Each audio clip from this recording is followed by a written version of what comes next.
Tervist, olen Illar Kohvinaualt ja praegust ma olen siin Riisa rabas väiksel matkal, et vaatamas, kas marju ka ei ole. Täna on reede, 5. juuli, aasta on 2024 ja peaks ütlema, et see aasta on marju tõesti väga vähe, nii et mõne üksiku kunni leiad. Murakaid ei ole mustikaid ega midagi ja võib-olla mõni õhvikas tuleb, nii et kas asi oli siis selles, et kevadel olid öökülmad või mis asi ära võttis või mis, aga nii et marju jah, see aasta ei ole, nii et rabas võib käia lihtsalt lusti pärast.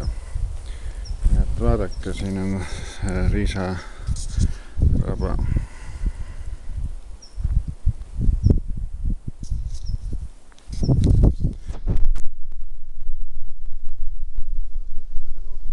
Soovin head loodusnautlemist.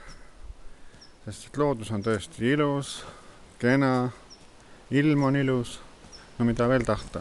Nii et kes aga soovib loodusse tulla, siis tulge ka hea meelega, nii et loodus on nauditav. Nii ütlen mina, Illar Kohvinaualt.